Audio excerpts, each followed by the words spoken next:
میں جھکو گے نہیں، سجدہ کرو گے نہیں، نماز پڑھو گے نہیں، اس وقت تک کہ اللہ کی پناہ ملنے والی نہیں، کیونکہ اللہ کے رسول سے فرما دیا گیا جو نماز چھوڑ دے وہ اللہ کی پناہ سے باہر ہو جاتا ہے، پھر ذلت اس کا مقدر، رسوائی اس کا مقدر، ذلیل ہونا اس کا مقدر، مفلس ہونا اس کا مقدر، ستایا جانا اس کا مقدر، پریشان ہونا اس کا مقدر۔ دنیا نے وہ دن بھی دیکھا جب مسلمانوں کو اللہ نے دولت دی، حکومت دی، تخت دیا، تاج دیا، مسلمان نماز چھوڑ کر باغی ہو گئے، نماز چھوڑ کر باغی ہو گئے، بغاوت کی طرف گئے، تو اللہ نے ہلاکو اور چنگیز خان کا بڑا لشکر مسلط کیا، تو کچھ ولی لوگ بیچ میں آ گئے، اللہ کے ولی لوگ کہ ہم مقابلہ کریں گے کس سے؟ ہلاکو چنگیز خان سے۔ جیسے وہ مقابلے میں آئے وہ ولی ہٹ گئے، نہیں کیا مقابلہ۔ لوگوں نے پوچھا اللہ والو روحانیت کیا ہوگی، کیوں مقابلہ نہیں کرتے؟ کہا رجال الغیب کی روحیں تو ان کے سر پر ہے، اور وہ روحیں کہہ رہی جس کو ہم سنتے ہوئے سن رہے ہیں، وہ روحیں کہتی ہیں ان کافروں سے اے کافروں ان فاسقوں کو ختم کر دو، اے کافروں۔ ہلاکو چنگیز خان کی فوج کے سر پہ کس کی روحیں ہیں؟ ولیوں کی روحیں، اور کیا کہہ رہی ہے اے کافروں ان فاسقوں کو بدکاروں کو ختم کر دو۔ مسلمان زانی ہوا، گانے سننے والا ہوا، شرابی ہوا، مسجدوں کو ویران کرنے والا ہوا، علماء کا گستاخ ہوا، اللہ کے دین کا باغی ہوا۔ اللہ نے اتنا بڑا لشکر بھیجا، اس لشکر نے کیا کیا پتہ ہے؟ مسلمانوں کی سر کی کھوپڑیوں پر مینار تعمیر کی۔ یعنی جب اللہ سے بغاوت کرو گے تو اللہ کے فیصلے کیا ہوں گے یہ وہی جانتا ہے۔ جب خدا کے ساتھ سرکشی کرو گے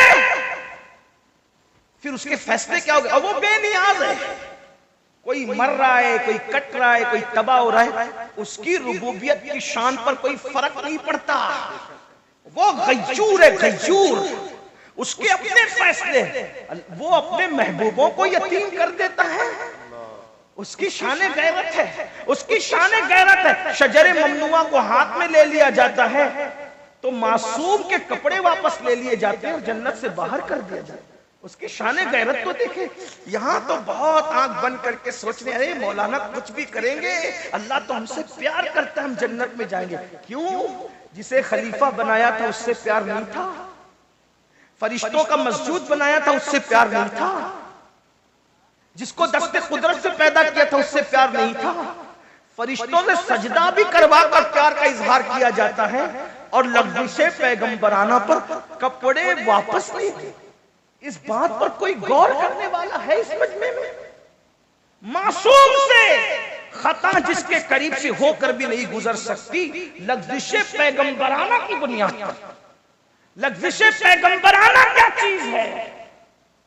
معصوم سے کپڑے واپس لے لیے جاتے ہیں، کہتے ہیں آپ زمین پہ جائیں، اور پھر غیرت کا حال یہ ہے کہ وہ معصوم جسے فرشتوں نے سجدہ کیا تھا، جس کے سر پر تاج خلافت رکھ کر اپنے دست قدرت سے جسے جنت میں بنایا تھا، 200 سال تک وہ معصوم پکارتا ہے، دعا کرتا ہے، اس پہ کوئی جواب بھی نہیں دیا جاتا۔ غور تو کریں، ہم پاپی اپنی راتوں کا جائزہ لیں، ہم مجرم اپنے دنوں کا جائزہ لیں۔ سوچو ہم سے بڑا جھوٹا کون ہوگا دنیا میں؟ ہم تو جھوٹ بولنے کو گناہ بھی تصور نہیں کرتے، عورتوں پہ پاپ کی نظریں ڈالنے کو گناہ بھی تصور نہیں کرتے، ہاں حرام لقمہ کھانے کو گناہ بھی تصور نہیں کرتے۔ کتنے جرائم کر کے جنت کے دولہا بن کے بیٹھے کہ مولانا اتنا مایوس مت کرو ہمیں، ارے ہم جنت میں نہیں جائیں گے تو کون جنت میں جائیں گے؟ میں کہتا ہوں معصوم کو لغزش پیغمبرانہ پر کپڑے واپس لے کے اگر جنت سے باہر نکالا جا رہا ہے، کوئی نفرت نہیں ہے، کوئی عداوت نہیں ہے، ہماری عبرت کے لیے یہ صرف ہماری کہ ہم سجدہ بھی کرواتے ہیں، اور اگر غیرت پر آ جائیں، غیرت کا اظہار کریں تو پھر جنت کے باہر کر کے 200 سال تک کے دعا کا جواب بھی نہیں دیتے، آنسو بہائے جاتے ہیں دعا کا جواب۔ سوچو مسلمانوں ہم کیا ہیں، اپنی راتیں دیکھو، اپنے دن دیکھو، یاد رکھنا یہاں کتنے بھی عیش آرام کر لو، جب مر کے آنکھیں بند ہوگی تو اس خواب سے، اس غفلت سے آنکھیں کھلے گی کہ میں تو دھوکے میں تھا، میں تو اپنے آپ کو دھوکہ دے رہا تھا، میں تو اپنے آپ کو فریب دے دے رہا تھا. میرے بھائیوں رحم کر لو, یہ سنی اجتماع جن منتظمین نے منعقد کیا ہے, اللہ ان کی عمریں دراز کرے. آپ آئے, اللہ تمہاری عمریں دراز کرے, ان علماء مشائخ کی عمریں اللہ دراز کرے. یہ کسی ٹوٹے ہوئے دل کی آواز ہے, اور یہ وہ آواز ہے جو مسلسل 14.5 صدیوں سے لگ رہی ہے. اللہ کے بندو, دنیا کے مکر سے باہر نکلو, دنیا کے دھوکے سے باہر نکلو, دنیا کے فریب سے باہر نکلو. جب تک روح کا رشتہ جسم کے ساتھ جڑا ہوا ہے, جو جی میں آ رہا ہے کھا رہے ہو, جو جی میں آ رہا ہے پہن رہے ہو, جو جی میں آ رہا ہے کر رہے ہو, لیکن روح کا رشتہ جلد ٹوٹ جائے گا, آنکھیں بند ہو جائے گی, تب صرف رو گے, پچھتاؤ گے, آہیں بھرو گے, لیکن اس وقت پچھتانا کام نہیں آئے گا. اس لیے اللہ کا عذاب ہم میں سے کوئی برداشت نہیں کر سکتا. کسی میں طاقت نہیں ہے, کسی میں قوت نہیں. یہ دو چیزوں پہ نظر تو کرو. اللہ کے رسول علیہ السلام فرماتے ہیں قیامت کے دن اس کے ساتھ میرا کوئی وعدہ نہیں. اور اللہ کا پاک فرما رہا ہے میں اپنی رحمت اور امان کی چادر اس سے ہٹا لیتا ہوں.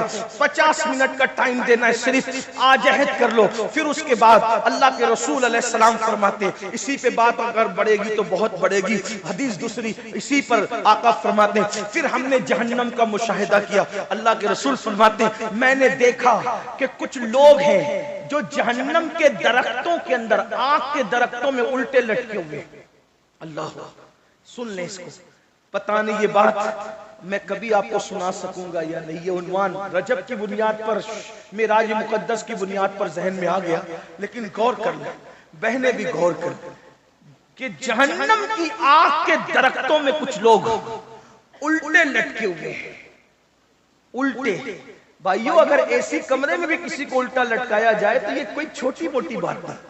جہنم میں آگ کے درختوں کی شاخوں پر, ہائے کہنے والا کون؟ صادق الوعد الامین مصطفیٰ کریم رؤوف الرحیم صلی اللہ علیہ وآلہ وسلم فرما رہے کیا جہنم کے آگ کے درختوں پہ الٹے لٹکے ہوئے لوگوں کو جب ہم نے دیکھا, پوچھا جبریل یہ کون لوگ ہیں؟ جبریل امین نے عرض کی یا رسول اللہ یہ ماں باپ کے نافرمان لوگ ہیں, یہ ماں باپ کے گستاخ لوگ ہیں, ماں باپ کے غدار. ہائے ہائے, کہاں لٹکے؟ جہنم کے اندر, جہنم کی آگ کے درخت کی آگ کی شاخوں پر. کیا حال ہے ان کا؟ آج کل دیکھو کتنے لوگ ماں باپ کی فرما برداری کرتے. نوجوان لڑکے تو ماں باپ کو کیا کہتے ہیں؟ بڈھا, بڈھی, ڈوکرا, ڈوکری, کیا کیا. ماں باپ کو ماں باپ بھی نہیں کہتے. اور اگر ماں باپ بیچارے بولی بالی صورت کے ہوں تو اپنے دوستوں کو ان کا تعارف بھی نہیں کراتے.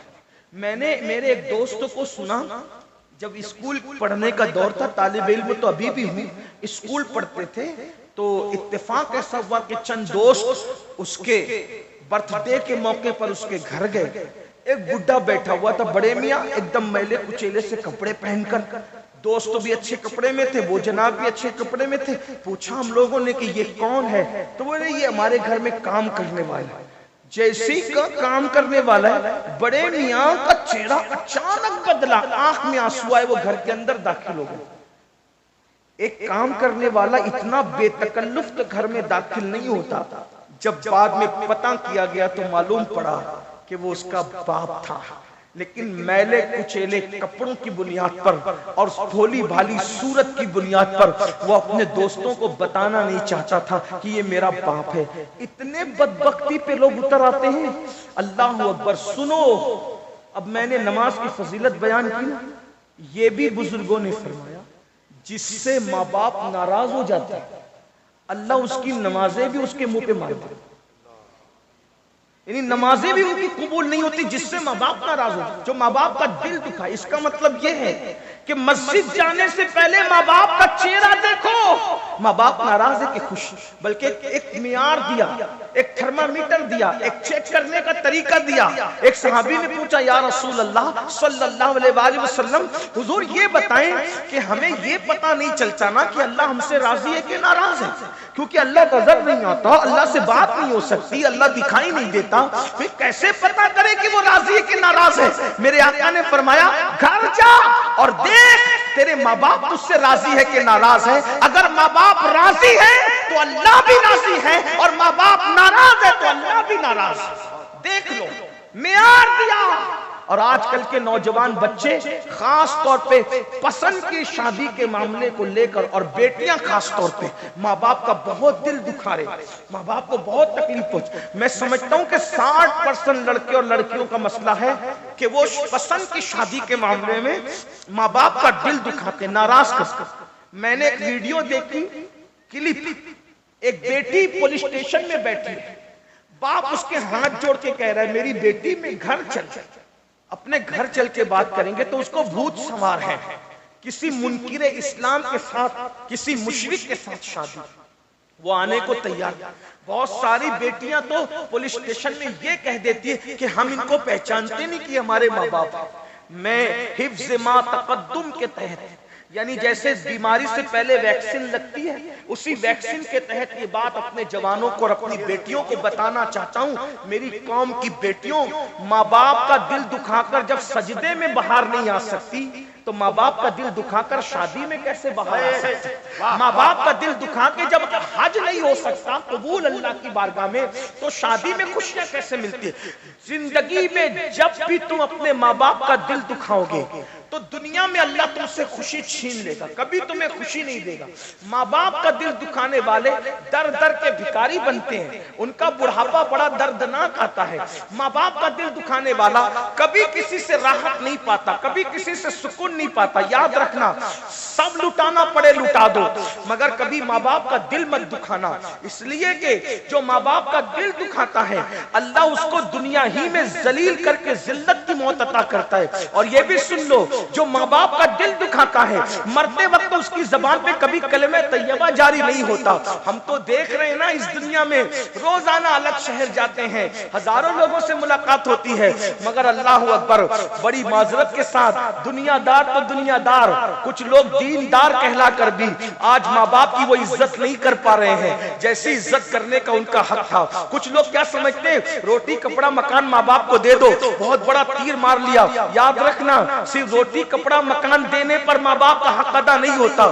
اللہ اکبر، یاد رکھنا، ماں باپ کو جب تک اپنا آقا نہ مانو دل سے اور خود کو ان کا غلام نہ مانو، اس وقت تک بات نہیں بنتی۔ امام اہل سنت سیدی اعلیٰ حضرت، جن کے مسلک کا ہم نعرہ لگاتے ہیں، جن کا نام ہمارے مسلک کی پہچان ہے، حقانیت کی پہچان ہے، وہ امام اہل سنت اعلیٰ حضرت رحمت اللہ علیہ لکھتے ہیں کہ جب اپنے ماں باپ سے بات کرنے کا وقت آئے، ابھی صرف بات کی بات ہو رہی، بات کرنے کا وقت آئے تو ڈائریکٹ مت بات شروع کیا کرو، فرماتے پہلے ان سے اجازت لیا کرو کہ ہم تم سے بات کر سکتے ہیں۔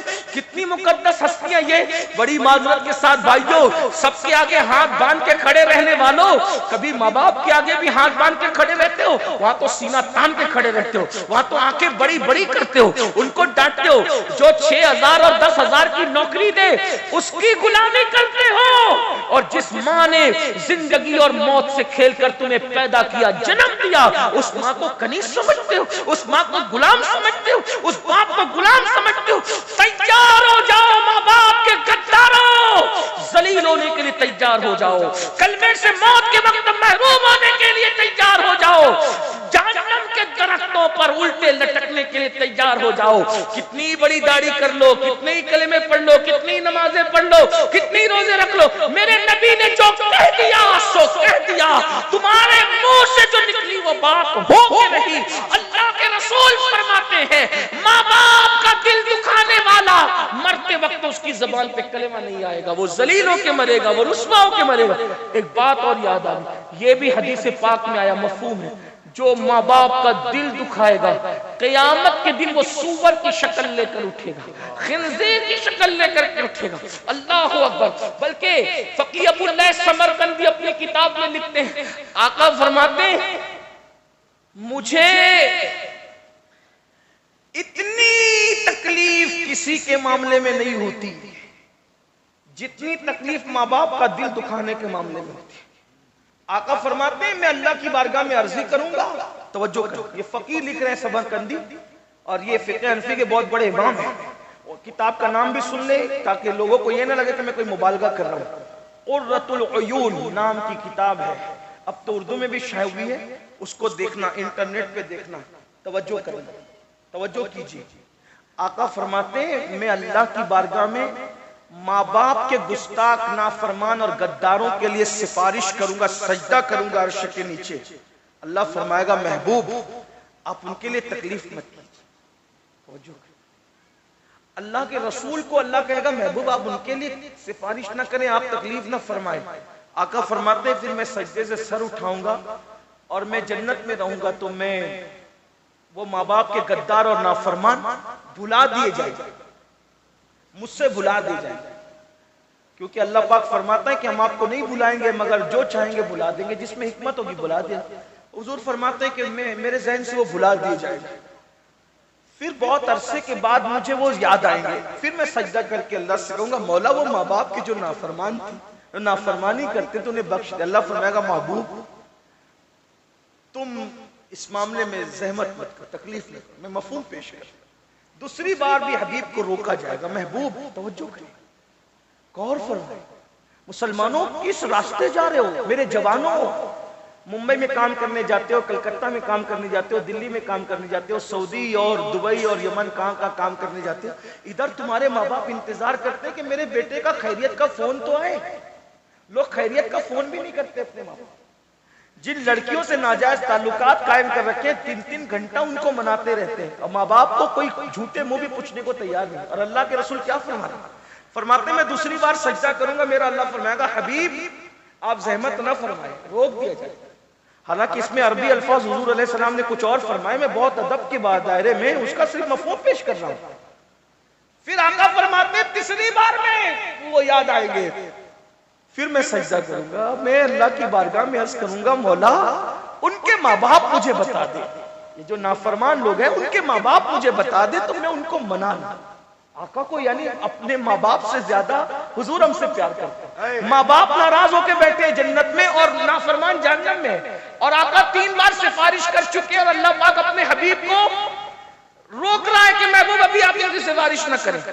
حتیٰ کہ تیسری مرتبہ جب سفارش کر کے آقا فرمائے عرض کریں گے مولا اس ان کے ماں باپ کو بتا دے میں ان سے ملاقات کر کے ان کو منا لوں، تو اللہ پاک ماں باپ سے ملائے گا اور پھر آقا فرماتے ہیں میں ان کے ماں باپ کو لوں گا اور ساتھ میں لے کر کے کہوں گا دیکھو تو صحیح تمہارے بچوں کا حال کیا ہے، ان کو معاف کرو۔ وہ کہیں گے حضور انہوں نے ہمیں بہت ستایا، ہم نہیں معاف کرتے۔ آقا فرماتے ہیں اللہ ان کو بتا دو، یہ جہنم کے اندر ان کو دکھا کہ ان کے بچوں کا کیا حال ہے، تو وہ دیکھیں گے کہ جہنم کے درختوں میں لٹکے ہوئے ان کو بغیر آنکھ کے، بغیر کان کے، بغیر منہ کے فرشتے عذاب دے رہے ہیں اور ان کی چیخیں نکل رہی ہے، وہ آہو بکا کر رہے ہیں، تو وہ ماں باپ بھی رو پڑیں گے۔